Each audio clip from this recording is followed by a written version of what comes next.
Hello दोस्तों, मैं सूरज नागर आपका स्वागत करता हूं हमारे यूट्यूब चैनल फ्री स्टडी अड्डा पर।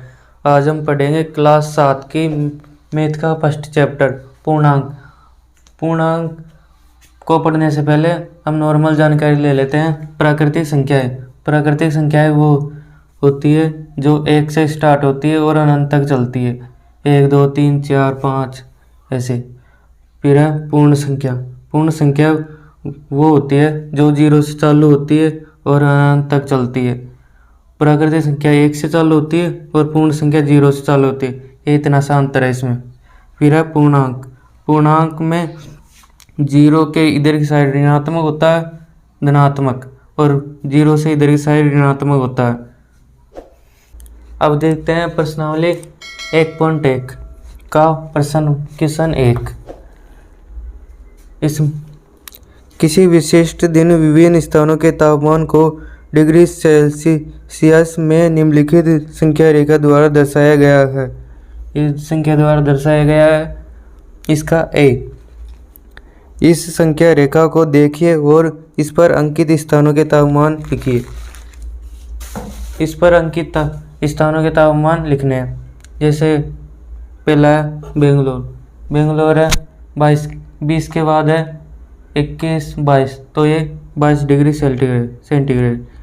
फिर है ऊटी, ये है 15 से 1 कम यानी कि 14, तो ये 14 डिग्री सेंटीग्रेड। फिर है शिमला ये तो सीधा है 5 डिग्री सेंटीग्रेड। फिर है श्रीनगर, ये 0 से इधर -1 -2, तो ये -2 डिग्री सेंटीग्रेड।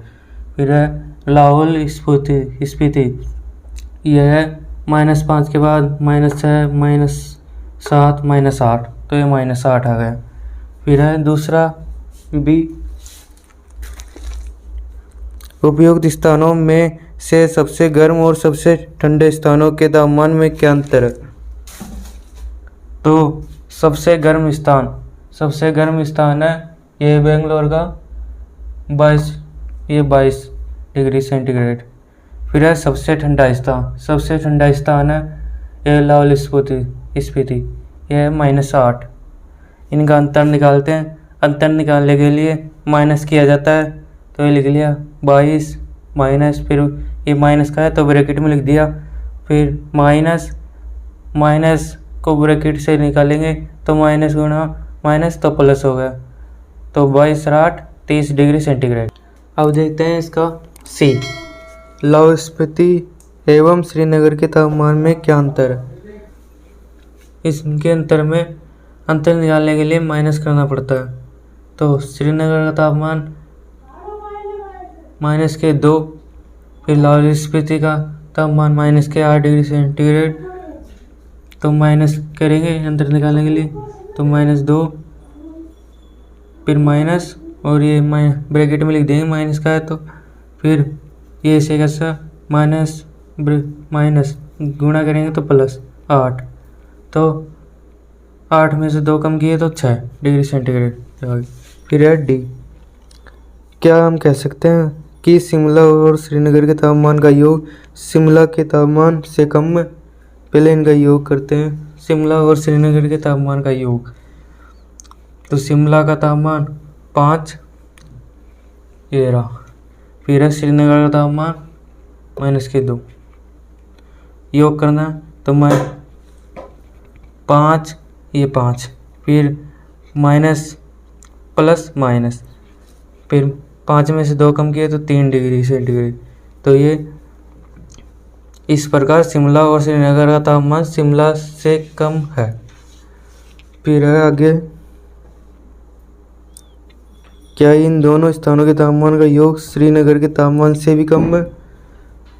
फिर है श्रीनगर का तापमान है -2 डिग्री सेंटीग्रेड। फिर है इनका तापमान योग आया था 3 डिग्री सेंटीग्रेड। ये नहीं, ये श्रीनगर के तापमान से कम नहीं है। इसका देखते हैं क्वेश्चन नंबर 2।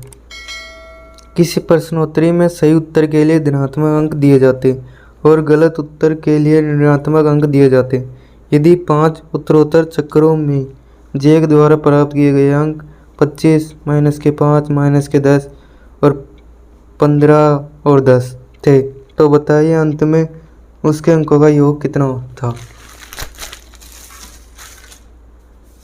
ये जे के द्वारा प्राप्त किए गए अंक है, कुल अंकों का योग करने के लिए प्लस करेंगे तो 25 प्लस माइनस के 5 है इसलिए ब्रैकेट में लिख लिया, फिर माइनस के 10 ये भी ब्रैकेट में लिख दिया, फिर प्लस 15 फिर प्लस 10, फिर 25 ऐसे कैसे माइनस को बाहर निकाला प्लस तो माइनस गुणा प्लस माइनस, फिर माइनस गुणा प्लस माइनस, फिर 10 और प्लस 10 और प्लस 15 25,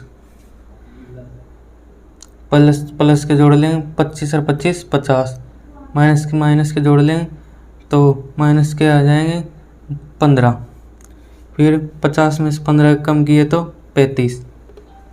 क्वेश्चन नंबर 3 देखेंगे अब। सोमवार को श्रीनगर का तापमान -5 डिग्री सेंटीग्रेड था और मंगलवार को तापमान 2 डिग्री सेंटीग्रेड कम हो गया। मंगलवार को श्रीनगर का तापमान क्या था। तो सोमवार को श्रीनगर का तापमान -5 डिग्री सेंटीग्रेड था, मंगलवार को तापमान कम हो गया 2 डिग्री सेंटीग्रेड। मंगलवार को श्रीनगर का तापमान कम हुआ तो माइनस करेंगे, श्रीनगर का तापमान -5 डिग्री सेंटीग्रेड, फिर कम हुआ -2 डिग्री सेंटीग्रेड, माइनस करेंगे, फिर 5 4 2 7, माइनस का चिन्ह है तो माइनस का आ जाएगा। फिर बुधवार को तापमान 4 डिग्री सेंटीग्रेड बढ़ गया, बुधवार को 4 डिग्री सेंटीग्रेड बढ़ गया, तो बुधवार को श्रीनगर का तापमान क्या था। बढ़ गया तो प्लस करेंगे, बुधवार को तापमान था 4 डिग्री सेंटीग्रेड बढ़ गया, मंगलवार को माइनस के 7 डिग्री सेंटीग्रेड था तो प्लस किया 4 डिग्री सेंटीग्रेड, तो 7 में से 4 कम किए तो माइनस के 3। ये आ गया हमारा उत्तर। अब देखते हैं इसका चौथा क्वेश्चन। एक हवाई जहाज समुद्र तल से 5000 मीटर की ऊंचाई पर उड़ रहा है। एक विशिष्ट बिंदु पर यह हवाई जहाज समुद्र तल से 1200 मीटर नीचे तैरती हुई पनडुब्बी के ठीक ऊपर है। पनडुब्बी और हवाई जहाज के बीच की ऊर्ध्वाधर दूरी कितनी है। ये हवाई जहाज समुद्र से ऊपर उड़ रहा है यानी कि प्लस होगा, प्लस है ऊपर, फिर नीचे पनडुब्बी तैर रही है उस तो माइनस है 1200, ये समुद्र तल, ये पनडुब्बी -1200 नीचे, फिर हवाई जहाज ऊपर 5000 मीटर, तो इनकी बीच की दूरी निकालने के लिए माइनस करेंगे 5000 माइनस ये -1200, ऐसे कैसे 5000 माइनस माइनस प्लस 1200, तो ये हो गए 6200 आंसर। क्वेश्चन 5। मोहन अपने बैंक खाते में 2000 जमा कराता है और अगले दिन इसमें से 1642 निकाल लेता है। यदि खाते में निकाली गई राशि ऋणात्मक संख्या से निरूपित किया जाता है तो खाते में जमा की गई राशि को आप कैसे निरूपित करेंगे। निकासी के पश्चात मोहन के खाते में शेष राशि ज्ञात कीजिए। मोहन ने खाते में 2000 रुपये जमा कराता है तो इसके लिए धनात्मक, अगले दिन इसमें से 1642 निकाल लेता है तो ऋणात्मक। निकासी के पश्चात मोहन के खाते में शेष राशि कितनी है ये ज्ञात करना है। तो मोहन ने के खाते में 2000 रुपये थे, उसमें से 1642 निकाल लिए तो ये माइनस करेंगे तो आएगा 358, एक धनात्मक संख्या। यह हो गया उत्तर।